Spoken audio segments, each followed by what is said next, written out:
Hello, everyone, and welcome to The Rundown, where we talk about 2A news and conservative views. I will be your host today, Craig DeLuz, coming at you from the West Coast, the left coast, behind the Iron Curtain, otherwise known as the Sierras. Because as we all know, I do not do this program by myself.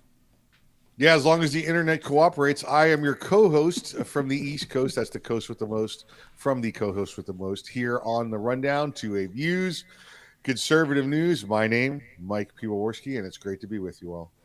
So, Mike, I'm guessing it was the internet gods, the left-wing internet tech gurus who were attempting to silence you yesterday. That's my theory as to what went on.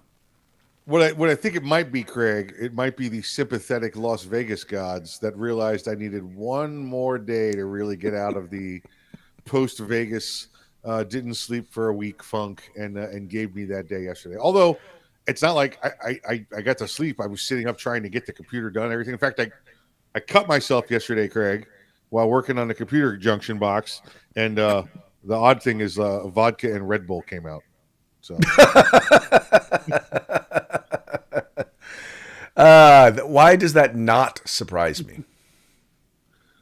well, it was. I think it was the last of the vodka, or the last of the Vegas. The last of the vodka. The last of the vodka. But anyway, it definitely made for a good week. Yeah. Oh, yeah. Well, you were sorely missed, my friend, but we soldiered on. Nice. You sold my dog? What? I don't even have a dog. How'd you sell my dog? All right. Well, hey, let's go ahead. Do me a favor. Give a shout out to our sponsors, Mike. Let's do that. Let's say hello to our good friends at Hitman Industries, hitmanindustries.net, hitmanindustries.net. If you got yourself an AR in the last 5 years, probably got one of their barrels, don't even know about it. Now you can go out and get yourself a brand new barrel for your next build or rebarrel your current rifle. That's hitmanindustries.net. The good folks at California Republican Assembly fighting a good fight behind enemy lines. Now you can be involved in California's future today. That's California Republican Assembly. You want some awesome tactical gear, some field gear, get your butts over to uscombatgear.com. And of course, you want some holsters, some best tactical holsters, inside the waistband kind of holsters you can carry. Go to Hog Holsters, HAWGholsters.com. That's HAWGholsters.com. Use the discount code The Rundown, all caps, no spaces, one word, and you'll be pleased. Folks, once again, these are our sponsors. They bring us to you so that we'll bring you to them. So go to them. Check them out. All you got to do is follow the links in the description of this program. Check them out. If you see what you like, make sure that you spend some money with them and let them know that the guys over at The Rundown sent you. Also, if you haven't done so, please make sure like, share, subscribe. Let your folks know The Rundown is the show to be watching. If you want to hear about 2A news, if you want to hear conservative views from a common guy's perspective. Yeah, good stuff. Listen, Craig, you say watch us. I was amazed when we were out at SHOT Show that people actually come up to us and say they watch us because it's like, wow, this is because we do one way TV. We don't have the interactive TV here, so as far as I know, you're watching me, Craig, and I'm watching you. That's about the extent of the audience. That's pretty much about it. We go and we check the comments on Friday, but other than that, it's usually just you and I. But yeah, no, it is really cool to just have people just walk up to you and be like, "Hey, Craig," and you're like, "What?" Yeah, it's like you know how you pretend like, okay, I think do I know this guy? Do I know this person? And then all of a sudden they're like, then they tell you where they know you from. So yeah, that's always fun. That's always good stuff. Some of them listen in depth pretty much because I know we had the one young lady walk past and she looked at you and said, "You ain't got to lie, Craig. You ain't got to lie." Well, like she listens. Yeah. Just so you know, that did in fact happen. Yep. It was hilarious. But you know what? We try to have a good time with the news because so much of the stuff in the news is just it can get you just kind of, so we try to have a good time with it. Yes, we did. And we definitely had a good time with it in Vegas. From what we remember. All right, let's get to our first story of the day. We'll start with the debt ceiling. Now, the debt ceiling conversation is always about, there's this limit. We have a limit in terms of how much debt we're supposed to go into, right? Now, you and I, the average person, the average household, we, for the most part, we set our debt limit based on our budget. That's what we should do. Most of us, our debt limit is based on how much credit we can get. That's not me, but some of y'all out there, how much credit you can get, that's where your debt limit is. Well, the U.S. government, Congress, they basically decide every year that they're going to up the debt limit. Why? Because they keep deficit spending. They keep spending more money than they are actually bringing in, which requires us to push up the debt ceiling because we're going to go over how much. Otherwise, we're going to go over how much debt we can have, and some of our bills are not going to get paid. Well, so every year there's this debate and this discussion about the debt ceiling, whether or not we should raise it. It creates an opportunity for folks to have a conversation about spending and how much we are spending. So now the Republicans are in control of the House, they actually have a say in some of this stuff. And one of the things that's taking place is Republicans are demanding cuts to the debt limit, but they're not saying exactly what it is that they want to see cut. Now, MSNBC, or no, this is NBC News, and Democrats are portraying this as though this were a negative, but to me, this is Speaker McCarthy doing exactly what a legislative leader should do. He's saying, look, we want to see the budget come down. Now we've got a realm in which we can negotiate. So let's start talking about what exactly we're going to cut. Yeah, I agree with this, and whether this is McCarthy or the party policy here, I concur. I don't believe that it's their responsibility, the Republicans or McCarthy's responsibility, to tell the Democrats what must be cut. I think you give them a number and you say, "Listen, here's your number. Go balance your own budget and come back to us." Because if you want me to go through your budget, you're not going to like it. Craig, is if one of your kids come to you and says, "Listen, I need $500 this week for allowance instead of $100," no, we should just be your answer. Go fix your budget. Because if you want me to go through it, I'm like, what do you got $300 in candy bars here? What are you talking about? If I cut it, they're not going to like it. It's their responsibility to manage the money they want. So they should be going through and doing their own demand reductions. Because again, if you tell me you want me to do it, I'm going to go back through and go, man, look at that. You just balanced the budget because you asked for zero. Right. Well, and what the goal here is Democrats are looking for a way to attack Republicans. And what they want to say is, look, you're trying to put old people out on the street, or you're trying to take away, health care from people who can't afford it. All of these various different things that they're looking to try and do, they're looking for opportunities to try and beat up Republicans in the media. And Republicans are saying, look, we cannot continue to grow debt like this. We're giving you an opportunity to show where we should cut. Now, we're not going to take all of you. We're not going to agree with you on everything, just like you're not going to agree with us on everything. But a good compromise is something where we both have some stuff we like and we both have stuff we dislike. Either what do you want to call it, win-win or lose-lose? A good compromise shares the pain. Yeah, again, I don't think the Republicans are looking to get in there and help negotiate down certain line item figures. They're just doing and I'm pulling this number out arbitrarily. Listen, your number's $400 billion. That's what you're getting. You make it fit however you want to fit it. Well, and I found, so being on a school board, I found that when we take that sort of approach with our collective bargaining units, it actually works really well because they get to choose how they kind of want to divide it up, and they get to choose. Yep. And it actually gives them some choice in the matter as opposed to us just making the decision as the board. And I think in this case, once again, though, the reason why the media is going after this is because, well, they just want to find a reason to beat up on Republicans so that if there is not an agreement on the debt ceiling, they can say, well, the reason why we can't pay our federal bills now is because Republicans want to kill puppies. That's what their goal is. Yeah. Yeah, look, they told us to take $10 less on the Save the Puppy campaign. They want to kill puppies. Yeah. And that's pretty much how they work. But in the meantime, while Republicans are talking about being responsible with how much money we spend, Democrats, on the other hand, are looking to increase spending in an area that, we had long figured out, and this is not an area where we want to go. And That has to do with the government funding of abortions. And so you have House Democrats have introduced a bill that will allow federal funding to also cover abortion. And it says here, House Democrats today are set to introduce a largely symbolic bill that would lift longstanding government restrictions on the use of federal funds to cover abortions. The big picture: abortion rights advocates have argued that such funding is needed to assure access to the procedure, particularly for low-income people and people of color, but its prospects are particularly nil in a Republican-controlled House. You're darn right, they're nil, and the whole point of introducing this bill is to make a political statement.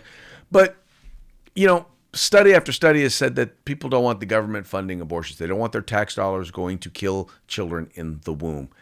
I don't exactly understand exactly what Democrats think they are accomplishing with this, except that trying to keep the whole Roe v. Wade or the Dobbs decision in people's minds. Yeah, absolutely right, Craig. One of the arguments you made there is that they say that what poor people are not able to afford to receive the abortion. Don't they have their Obama insurance? Aren't they required to have that?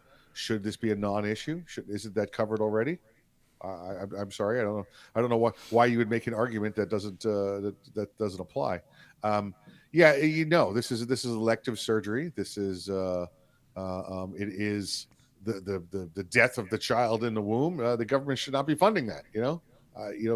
We should not have any part of that whatsoever. And now, since Dobbs, the reversal of Roe v. Wade, we should be further distancing ourselves from this and leaving this alone as a state issue. Well, Mike, it's funny. It's interesting. And just so you know, there's a reason why we call this the abortion industry, right? And then we call it an industry because according to, it says here, and this is according to Axios, by the numbers, in a clinic, abortion can cost up to $800 in the first trimester. When you look at abortions later, cost ranges from $715 earlier in the second trimester to $2,000 in the second trimester. Now, Mike, once again, the reason why you have groups like Planned Parenthood fighting for things like this is because this is big money for them. Millions of abortions happen every year. And according to this, that must mean billions of dollars are made every year on abortions. Yeah, absolutely right. There you go. It's the same with any of the healthcare insurance industry, right? This is what we're going to be charging you for these procedures that shouldn't be charging that much, including abortion. Don't want to give up the billion-dollar industry that it's become and lose out on all those easy money. How else are you going to get these insurance giants and these healthcare industry giants that are making $500 million a year in profit for themselves, for their own personal salaries? If you want to know how profitable abortion is, just look at how much money Planned Parenthood spends on lobbying, not just on lobbying, but on funding pro-abortion candidates. Yes. Just saying. Yep. All right. Next. Oh, this is a good one. So I had to shorten this one. That's why it says AA history. It's African American history or Black history.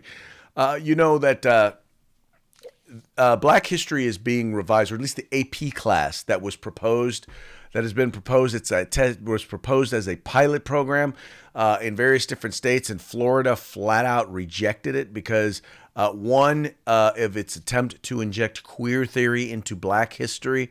It's funny. I had this debate with a couple of people yesterday, a conversation, and they had no idea that Black queer theory, was a part of this overall conversation. Was a part of this. But anyway, so the college boards, that Ron DeSantis said, yeah, no, we're not having this in Florida. We're not having that. We're not having political indoctrination. Those two things have no educational value and do not belong in our public schools. And so now the college boards are actually revising the class. Now, if they believe that Ron DeSantis was simply being racist, right, would they bother to revise the coursework if they felt like that's all it was, if they really felt like that was a problem? Evidently, there seemed to be, Mike, some merit to the criticisms that Mr. DeSantis brought forward. Yeah, listen, again, this was not your standard African American Black history kind of studies, okay? This was, hey, we're going to drop some wokeness on your butt and and combine it into this African American Studies course. It shouldn't be occurring in the general education studies. It definitely shouldn't be occurring in the public funded advanced placement studies that these students would be getting. It's like you said, it was a combination. It mixed in queer studies with black studies, and that's how is that relevant to anything? That's more woke nonsense going on in there. So good on Ron DeSantis for stopping this, for stopping public funding of this, and for bringing around a little bit of awareness, even if you interpret it wrong, like much of the left wing media does. But Craig, I've always been a strong proponent of teaching American history to our students. Now, the American history will include African American history, Native American history, Irish American history, Italian. You see where I'm going with this, Craig? Right. America is made up of everybody that's here, and I believe everybody gets the special and equal treatment when they're portion of, how they got to America and how they were treated when they got to America comes up. I think African American history is the same as importance as Irish American and Native American history. It should all be taught in course, in order there in your American history courses. Well, I'm a believer in it because I remember growing up, and I remember when we were taught world history. I remember it started off with Babylon, Mesopotamia, Greece, Rome, the Dark Ages, and then all of a sudden we were in the Renaissance, right? And I just big skip. World history didn't exist beyond Europe. Well, that's a lot different now. We teach world history a lot differently now. Yes. There are more conversations about Asia, about Southern Asia. There is more conversations about South America and about Africa. It was funny growing up. Literally, Egypt was the only country. Most people did not know that Egypt was in Africa. Right. Yeah. I mean, but that's not the case anymore. That's not what's being taught. But what's worse with this is this rewriting of history. And tomorrow we'll talk a little bit about the 1619 Project and the lies that are being told in some of these courses, like this advanced placement courses, where they're attempting to rewrite history in order to fit a narrative. And they're saying, well, it's through a lens. Well, you know what? Lenses kind of alter how you actually see. And my issue with it is that when the lens is a lie, lenses can correct incorrect vision, but sometimes they 100% distort what reality actually is. And that's what the 1619 Project is, and that's what example of this advanced placement course is. Exactly. And if we have time, we'll go over the rule of 1890 brought to us here by the Italian Americans. But there you go. By the way, and I will just say this, there are people who've looked at the 1619 Project as well as this AP course. It said there's a lot of good things in it, but there's also a lot of crap in it as well. And the crap's got to go. Yeah. Cut the crap. Cut the crap. There you go. That is our philosophy with the 1619 Project. Just cut the crap. Cut the crap. There we go. Perfect. All right, this next one, I will say this, and I think the commentator in this next video we're going to see is gonna say this as well. But if you're relying on Geraldo Rivera to make a point for you, you've probably already lost. But there was an episode where they were talking about the Second Amendment, and Geraldo Rivera decided he was going to take an unusual tact for arguing in favor or arguing against the Second Amendment, and I'll let y'all take a look at it, and we'll talk about it on the other side. This is what weapons look like. This is what they look like when the Second Amendment was passed. You're going to get arrested in New York for having that. I'm just warning you right now. I'll let everyone in the country. You want to own this? You could own this. You could own this. You could load it. You could do whatever you want with it. And this, what you don't want though. And I can ride to work in a horse on a horse if you want. Let me guess. The hell out of people. Weapons of war tear the hell out of people. Muskets do not. And that was Geraldo Rivera during a tense debate over gun control on Fox News. There is an argument that if Geraldo is leading your argument or the pundit you have to rely on to win a debate, you are in deep trouble. Nonetheless, Geraldo was making a compelling and interesting point that more Democrats should pick up on. The Second Amendment to the Constitution, which was ratified in 1791, did not anticipate today's high-powered firearms. Indeed, the text of the Second Amendment says a well-regulated militia being necessary to the security of a free state, the right of the people to keep and bear arms shall not be infringed. At the time, the framers of the Constitution were worried about the colonies' experience with British troops. The founders wanted to make sure that people who lived in the colonies could defend themselves against the British or anybody else. And part of that defense meant making sure that citizens had their own weapons, so an invading force like the British could be repelled. The theory was that it's a lot easier to assemble a militia and defeat an occupying force if people have their own firearms. Likewise, if somebody invaded your home, the founders wanted to make sure you could defend yourself. But the focus was on defense, defending your house, defending your state. And a lot of legal experts today agree with Geraldo's point that the Second Amendment was never meant to protect offensive weapons like cannons or an AR-15. All right, Mike, I'm going to let you take first shot at this one. Thank you, Greg. First off, if anybody was unaware, that's actually the rifle that Geraldo found in Al Capone's vault when he was searching for treasure back there a couple of years ago. Only thing that they took out of there. How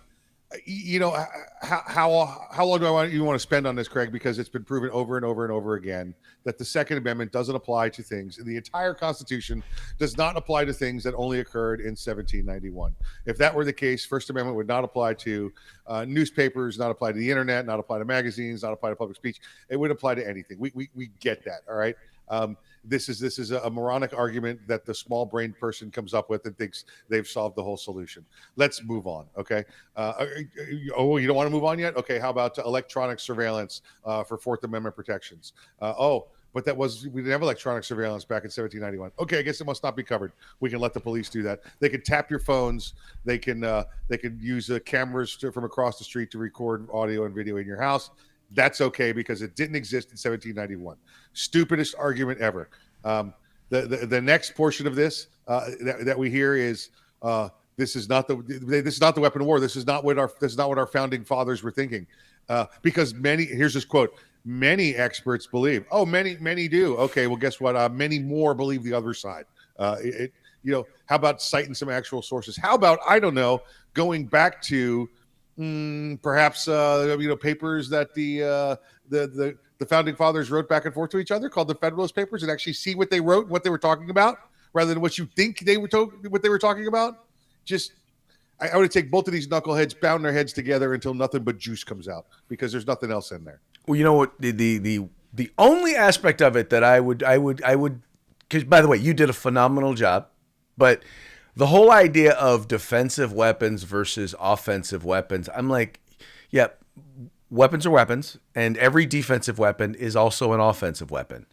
And also, the last thing is it wasn't just about against foreign invading powers, but it is also about being able to defend yourself against a tyrannical government. Because keep in mind, a militia is not just about being able to stand up against foreign invaders. Militia is also about when your government gets out of line and becomes tyrannical. It's a way in which for you to defend your community from that tyrannical government. So you guys, they've demonstrated once again their level of ignorance in terms of the Second Amendment. I don't understand how a phrase that is so simply worded can be.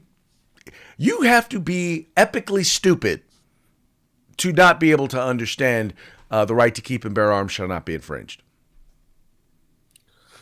Well, listen, and the Supreme Court's decided on this many times. There is no debate over the Second Amendment. The Second Amendment has been written since 1791. It's been interpreted many times over and over. The whole it's about a militia thing is garbage. It's subterfuge. Right. It's them trying to put a spin on it. If it was rewritten today, and you know how I know this, Craig, because I've read the Federalist Papers. Okay, I know what they were talking about. If it was rewritten today in plain language, it currently says a well-regulated militia being necessary to the security of a free state, comma, the right of the people to keep and bear arms, comma, shall not be infringed. If it was rewritten today, it would say a well-regulated militia being necessary to the security of a free state shall not be infringed. The right of the people to keep and bear arms shall also not be infringed. Okay, that's what it meant. It had one Right. clarifying sentence and two pre-statements involved in it. Well, So but the thing is, that Mike, simple. is that for the longest time, and they always talked about how the Supreme Court for a long, long time had not made any rulings on the Second Amendment. That's because it was pretty clear and pretty obvious what it meant. Yeah. You didn't need clarification until these morons decided that they were going to try and, change the words and the meanings of what they meant. Which, by the way, is how liberals get their policies.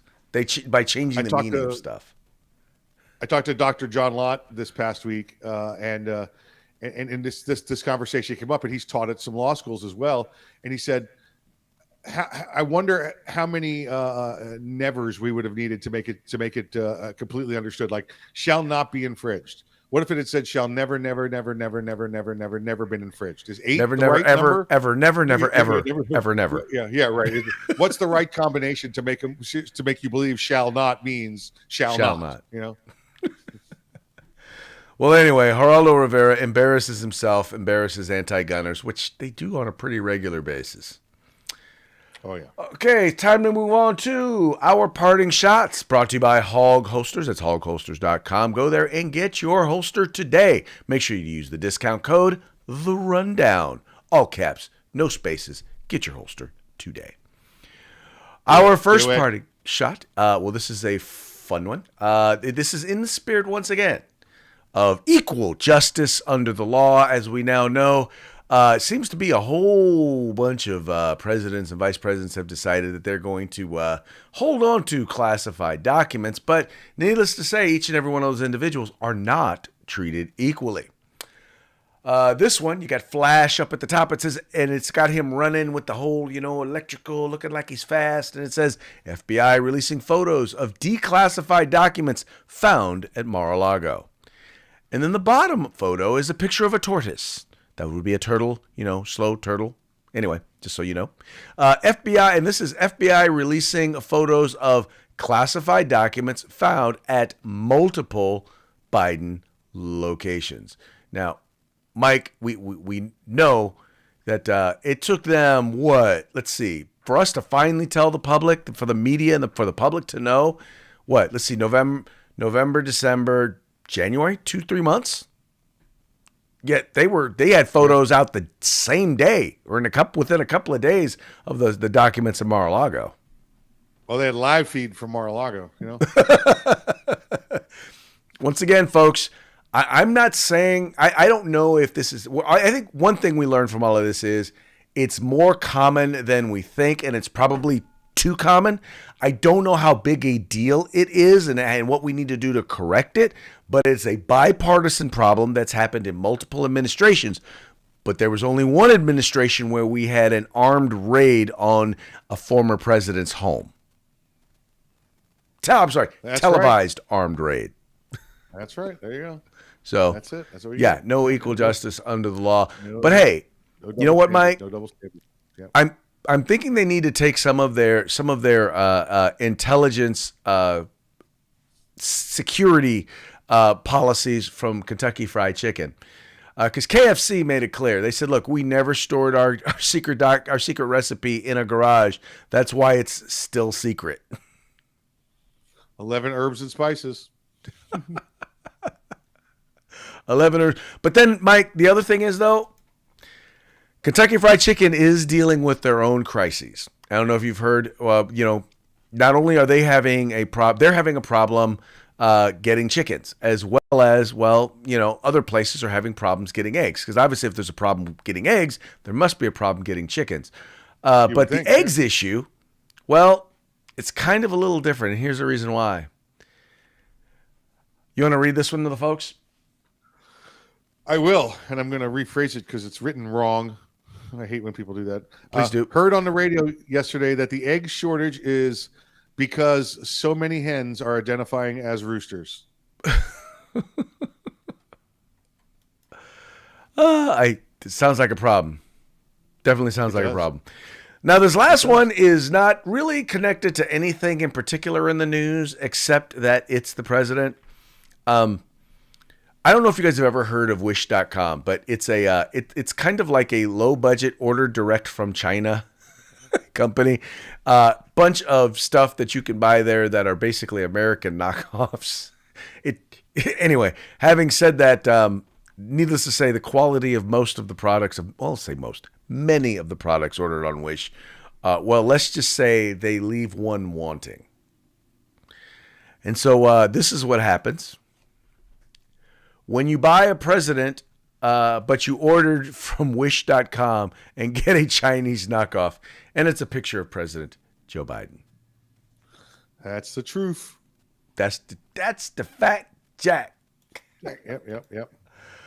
Oh, fun stuff. All right, folks. Well, that's going to be it for this episode. We very much appreciate you tuning in. But before we go, Mike's going to give a quick shout out once again to our sponsors.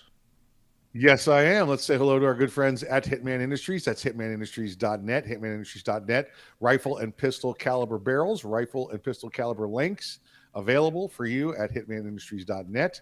If you want to take part in what's going on in California's future, the California Republican Assembly, get involved in California's future today. And of course, if you want some awesome field gear, camping gear, tactical gear, go to uscombatgear.com. All right, folks, want to make sure, let them know, visit them, spend some money with them, let them know that the guys over at The Rundown sent you. And with that, we're going to go ahead and call it a day, and we will be back tomorrow. That's right, we'll be back tomorrow on Freed Back Friday. So you guys take care. Y'all have a good time, and we will see you tomorrow.